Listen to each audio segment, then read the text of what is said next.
I'm Ben Burton. I'm the lead director of the corporate practice at Drury PN. My name is Louise Walsh, and I'm a director in our corporate team as well.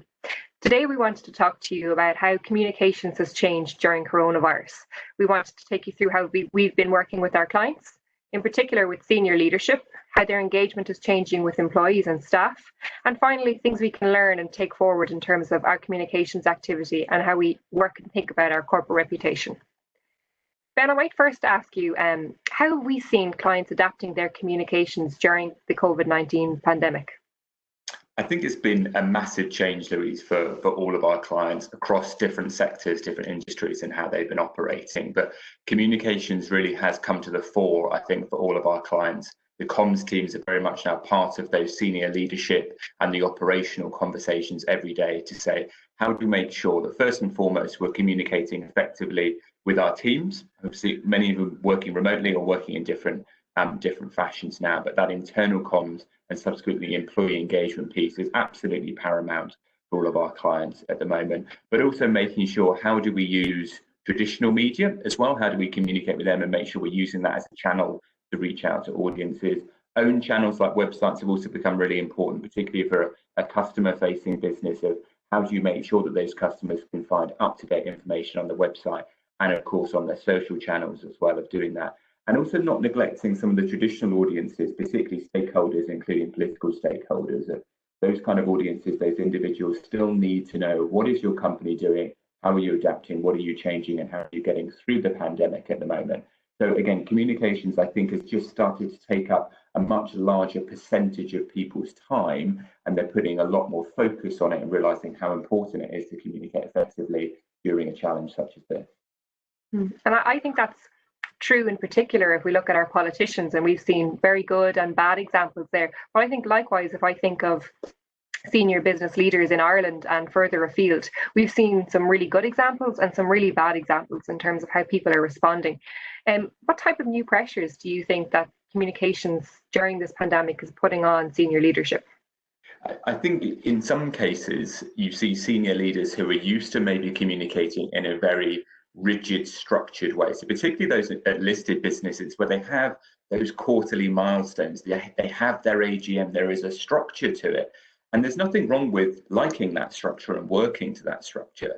What COVID has done is completely shaken all of that up. You can't do your AGM now. You can't get face to face with those shareholders and have those conversations. So leaders, many of them have had to really adapt very, very quickly. Some of them have taken on different training and coaching to help them do that, but they've realized they need to find new ways from a channel point of view, but also be a lot more effective in their communication as well. It's a lot more agile. You're having to communicate often every day, sometimes several times a day. A message is changing, the situation is changing so rapidly that many leaders maybe feel a bit uncomfortable about that. And I think that's why they turn to the likes of ourselves to help them with that, so that they can adapt quickly and deliver more. But I think the big change for them is what good leaders always have is they're able to have that great personal face-to-face interaction, be it one-to-one or in large groups as well, and everything in between. For many leaders, that's been taken away from them, and they're now having to rely on formats such as this to do that. Lots of people using email. You're not able to get through the authenticity and the message very often with email. And so we're needing to use formats such as this to really connect much better with audiences. I think that's been a big shock for some leaders. And as you say, Lou, we've seen some people come through that very successfully and others less so. Those that I think have done well have been very natural. They've been very human. They've opened up about the challenges that they've faced on things like working from home, on some of the economic challenges, where you've seen companies who've had to perhaps let staff go and make some tough decisions about the business. I think where we're seeing very much more authentic and often emotional messages from them, they are the leaders that will come out of the other side of this in a much stronger place in terms of their reputation. So what do you think, from your perspective, for communications teams internally in organizations, what has responding to this pandemic meant for them? I think there's no such thing as kind of good news from the pandemic, but I think it has been good news for many communication teams, because a lot of people across their business have now turned to them and said, right, this is uncharted territory for us. What do we do? And it's given a lot of communications teams a chance to really shine during this this period, to make sure that they are looking after the whole business, communicating effectively, and looking after the leadership as part of that. I think it's also shown the variety of channels that good comms teams are using. We talked earlier about the website, email, social, etc. I think the good comms teams are saying, look at all of the options we have available to us. It is a lot more varied than we had before. They were always there, but now we're able to make much more use of them. And I really hope for a lot of comms teams that stays, whatever the new normal looks like, that their role continues in this very elevated place. And they have that opportunity to say, how do we use the website? How do we use social channels? How do we use many of our internal channels? How do we use video? How do we use audio? As well as how do we communicate with the media as part of what we're doing?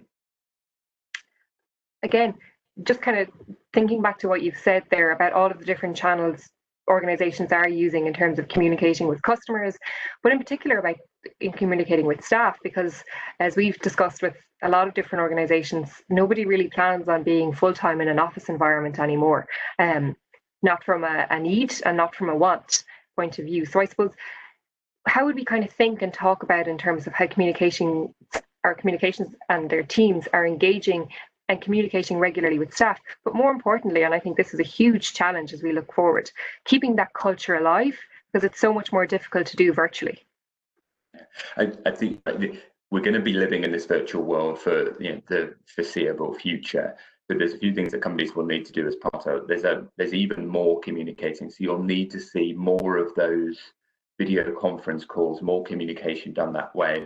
And that's going to really shake up people's work day and work week. That before, the receiving of internal comms for an employee might have been very briefly in the morning in a quick meeting, or it could have been emails that popped up during the day. It wasn't necessarily a large percentage of their time. That now has to increase, because leaders and managers will need to spend more time communicating to those teams. Those teams will need to carve out more time in their working day to receive those messages. And it will need to come across a wide range of different formats and channels, as we've said.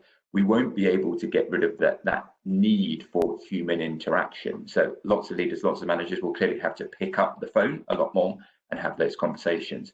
But from a broad corporate brand point of view, what's really interesting for lots of the clients we're talking to is, as their strategies start to shift, as we come out of the pandemic, come out of lockdown, and into a new normal, as many of their business operations might pivot and adapt. What you had before was people understood their business, they understood what it did, what it was trying to do, what the vision was. That's now changed, and you can't just send one email, one glossy document to them that says this is what we're doing now. We will need to over communicate and constantly come back to people and say, remember what we're doing differently, remember how this has changed, remember what this is going to look like in the future. And again, that's going to take a lot of time, a lot of effort, a lot of creativity as well, because I think even now, the video conference in its different formats, people are very fatigued from this. And many of them are fed up of going through this, of dialing into those kind of calls and receiving it now. So we're going to need to be very creative in how we use different channels and different options to make sure we effectively reach all of those employees. And again, audiences outside of the organisation as well. One piece in the Irish Times on what a company is doing to pivot is not going to be enough to explain to all of their audiences and stakeholders exactly where they're heading in the future. So we were not going to see this go back to that rigorous timetable of comms that we've seen before, but people will need to over communicate as part of that. On that, is there any other lasting impacts when you think about communications, and in particular corporate reputation, that you see sticking around in terms of COVID-19? Yeah, I think there's a wide range of things. I think when it comes to reputation, particularly as we come to this more actually out of lockdown and into the next phases of this, will be how do companies demonstrate not just their purpose, which we know has been so important for many, for not just recent years, but for a very long time, but how do they effectively demonstrate what they're doing to boost the economic stimulus? And it won't be enough just to continue doing the day job as part of that. Those companies that want to come out of this and maintain a strong reputation, be that to help them hold on to and recruit employees, to win new business, to hold on to clients, whatever it might be, they will need to demonstrate they are going above and beyond when it comes to really positively impacting the economic stimulus. No one is going to thank you for doing that. It will be considered part of the new normal in a way. but companies that are really thinking, what's our contribution going to be? How can we help? Particularly with areas like youth unemployment in particular will be a big focus for many people. Those companies that are really thinking, what's our reputation look like in the future, will be thinking, what's our contribution going to be? I think what that really comes back to for me is really good leadership, great leadership. And I think that's, as you said, going to be more valued now more than ever before. If you were sitting down with the CEO and CFO, managing director, broadly speaking, what would be kind of 2, 3, or 4 principles that you would say to them you need to practice and preach in terms of hopefully a post-COVID world?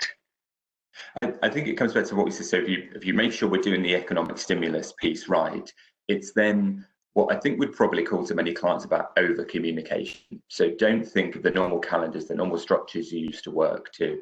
Communications could now be 20, 30, in some cases 50% of senior leaders' days will need to be spent effectively telling their story to their different audiences across channels in different ways. For many leaders, that is going to come as a real shock, because it just doesn't match up with how they've operated in the past. But they've just not got those same opportunities. You're relying even more now on the cascading, the filtration of messages across different teams and different leaders as well. That's effective, but it's not as effective as the over communication that we'll need to see many people doing. Oh, thank you. That's been really insightful. I think when we look back in a couple of months and weeks, and probably more likely years from now, it'll be very interesting to see how much this pandemic has transformed and changed communications forever, really. Yeah, I think you're right. We will be sitting down in 6 months and a year, and a lot of the work we're doing for clients will be completely different to what it was even just a few months ago.